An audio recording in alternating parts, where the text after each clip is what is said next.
Anytime you see somebody talk about a salt, they're not saying that somebody beat somebody up. Haha. They are saying that a salt is an ionic compound. Okay, and actually, before your test, we talked about how do you identify an ionic compound, and you look for the metal.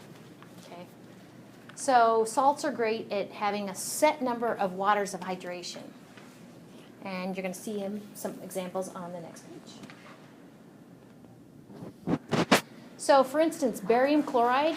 Let's see, barium, definitely a metal, right? Go over here. And the formula for barium chloride is BaCl2. Then over here, you see these are waters of hydration. And the way you would say that is BaCl, barium chloride, dot 2H2O. Okay, BaCl2 dot H2O, H2O. Now, these waters of hydration, I want you to, and we're going to do some problems, I want you to imagine that the waters of hydration can be stripped off. But if let to its own, every formula unit of of barium chloride wants 2 waters of hydration. Copper 2 sulfate, every formula unit wants 5 waters of hydration. So notice then, and this is where the problems come in, right? Over at the far right, you see something important with regard to the moles of water of hydration for every mole of formula unit of ionic compound. So for barium chloride, it's 2 moles of water for 1 mole of BaCl2. For copper 2 sulfate, it's 5 moles of H2O for every 1 mole of copper 2 sulfate. And the last one is iron 3 nitrate. Okay, so for every 1 formula unit of this stuff, you got 9 waters of hydration. Ooh. So was it just last year? I added a slide, so you don't have the next slide. But I went out online because I'm a visual person. I was like, now how do those waters of hydration arrange themselves? I'm not saying this is entirely right, because the internet's not always right. But this is what I came up with.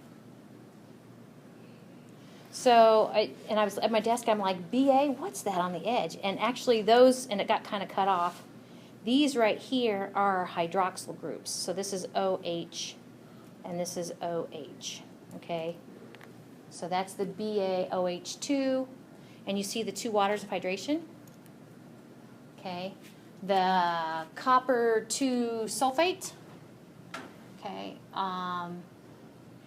You see the 5 waters of hydration. I mean, I wouldn't have guessed that. And then over there, the iron 3 nitrate, you see the 9 waters of hydration. I think it's so cool when, you know, to look on a molecular scale and to see how it's not willy-nilly. It arranges itself for a reason. In general chemistry, too, finally, we'll start to talk about polarity and actually kind of the negative ends and the positive ends of these molecules like to line up. Okay, so let's work a problem. So at the top there, I'm going to kind of, I'm going to draw you a picture. If I was going to do this problem, I would draw a picture. Some of you guys know, you're like, oh my gosh, really? So it's a classic where basically you have a pile of hydrated salt, okay? And this hydrated salt is, we know it's copper 2 sulfate. We don't know how many waters of hydration there are. So that's CuSO4 dot unknown waters of H2O. It says that, oh, let me put the mass under there. So that mass is 1.023 grams of the hydrated salt. And it says you're going to apply heat. Okay? And applying heat, and this is like I said before, it's not that you can't drive off those waters of hydration, because you can. And that's exactly what we do here. We make the salt, the term is anhydrous. Okay? So we end up with a new pile, and it's got the dry copper 2 sulfate, and it's got waters of hydration that were given off. I'm going to go ahead and say that they were given off their gas flying off. All right, so the dry or anhydrous, that means the same thing. Now you know what anhydrous ammonia is, right? The dry stuff is, the mass is 0.654 grams. Fortunately, it makes sense because it lost weight, right? Now, we're going to work this problem, and working this problem, basically, we are supposed to identify what the numbers of hydration that there were in the stuff before we heated it.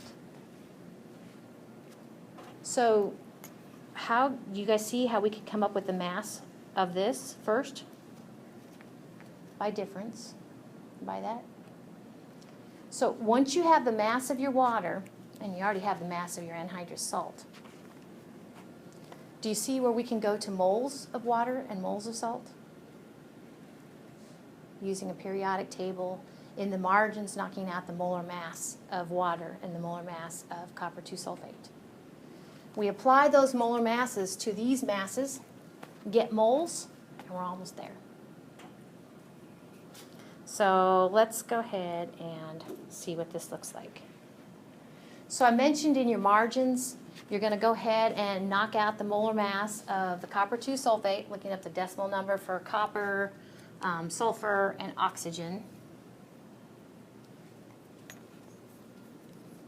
So we're going to use that to go from the mass of the anhydrous salt to the moles. And then the other molar mass we need is the molar mass of water, the compound. And if you, every time you use, every time water is in your problem and you need to convert, like we are here, if you need to convert from grams to moles of water, molecules, you still got to show me working out the molar mass of water. But it's one that if you work very many chemistry problems, you're like, okay, 18.02 grams per mole. I got it. So make sure you show me this in the margins. All right. So it looks like this then. So you were thinking that we could get to the mass of the water by difference. Definitely. The mass of the water driven off is the difference of what it weighed before you heated it and the anhydrous mass. So now we have two what are called mass to moles problems. So knocking out, focusing on the moles of water that must have been present in that mass of water. And usually I'll put that first term over 1. Moles of water, you take the mass times the flipped version of the molar mass, so grams cancel, you're left with moles. Round it to 3 significant figures. I would really kind of, in this sort of problem, keep up with your sig figs as you go. Okay, so 3 significant figures, 3 significant figures. All right, so this one's going to be very similar, but it's going to be that mass of the anhydrous copper 2 sulfate over 1 times the flipped version of its molar mass and round it to 3 significant figures.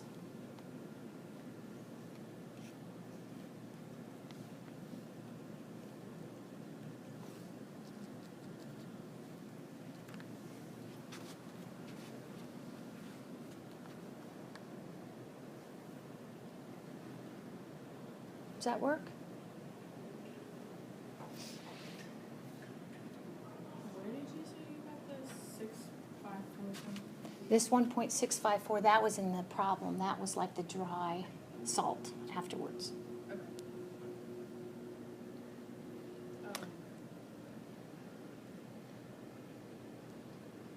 So do you, on the next slide, basically, you're going to see simply put, and I know it looks messy, the number of moles of water divided by for every 1 mole of copper 2 sulfate.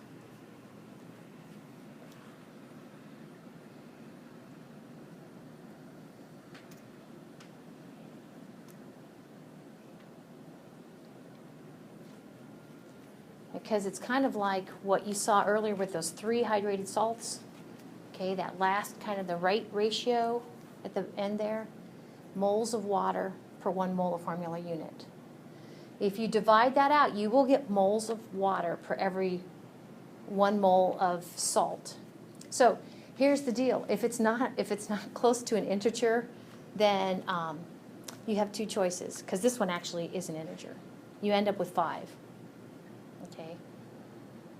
If it's not like a whole number like that,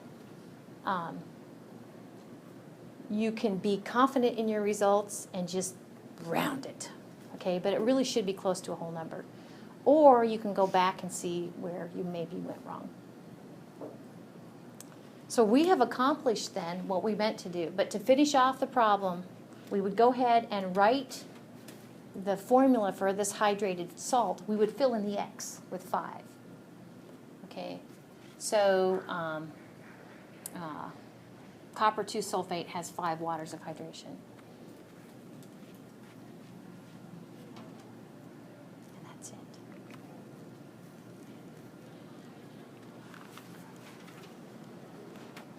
Any questions about this? So there's 3 problems to do this weekend. And you guys know that all of these videos are always available. Yeah, you can let me know if you have any problems finding the videos. But make an important amendment to what's due. I said there's only 3 problems due Monday. Problem 73, I used to include it now, but it works better if I pull it and assign it later. So just do in chapter 3, just do 22, 71, and 74. And I have screenshots of those. Any questions?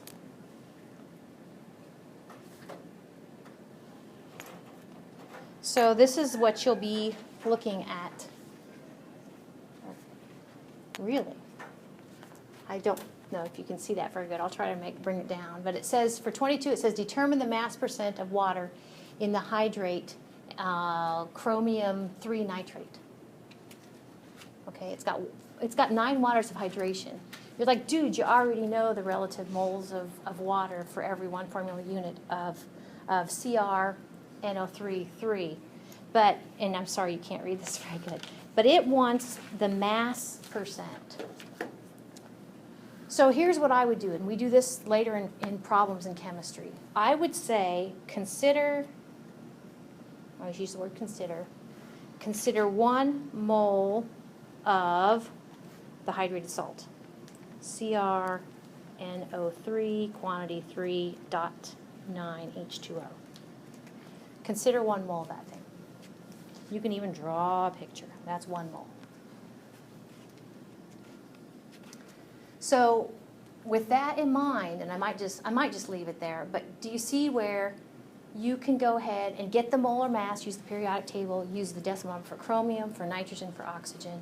You can get the molar mass of the salt, okay?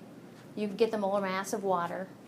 Actually, probably what I would do is come up with the mass of the hydrate based upon this 1 mole, okay?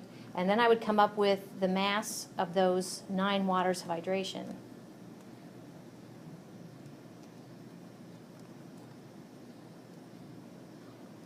Okay.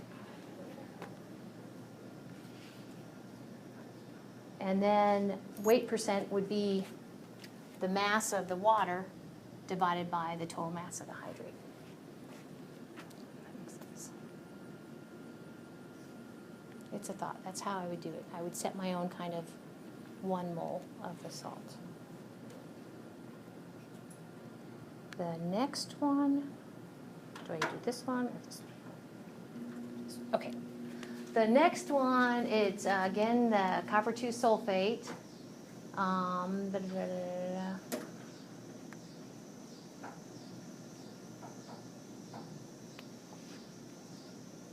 This is basically saying, oh, this is fun. I didn't read this until I just got here. We got time. This is basically saying you're taking the anhydrous stuff, CuSO4, okay, and you're adding water, and you know for every, it's a pentahydrate, so you know it's going to do CuSO4.5 H2O. okay? And it tells you that you want to get rid of 12.6 grams of that stuff. Okay? And your question mark is, what mass of that do you need?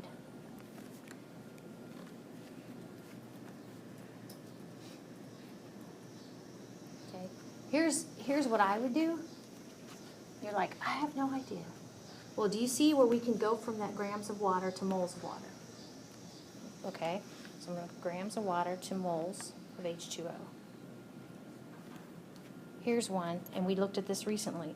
Based upon this formula over here, what this means is that there is 1 mole of CuSO4 per every, 5 moles of H2O. Are you starting to kind of see how that might work? Go from grams of water to moles of water using the 18.02 grams per mole for water. Then recognize from the formula that for every 1 mole of CuSO4, it will use up 5 moles of H2O. That will give you moles of copper 2 sulfate. Then how are you going to get to grams of copper 2 sulfate? Using its molar mass. So that's my hint there. And 71, the answer's in the back of the book. So I should hear some woohooing. And then this one is just like we did in lecture. Okay, it says, all right, magnesium sulfate is another one that likes to form a particular amount of waters of hydration. And it says it gives you the mass before you dry it and after you dry it. So by difference, you can come up with the mass of the water. Okay, and then you're going to convert those 2 masses of water and the anhydrous magnesium sulfate to moles, and then take the ratio of moles of water to moles of magnesium sulfate. Come up with X. X marks the spot. So this is very similar to that last problem we did. Okay? You guys got my cell phone number. Okay? You can even call me if you're like, I got it. Okay? Because, yeah, the answer's not in the back of the book here. But anyway, okay? All right. Have good weekends.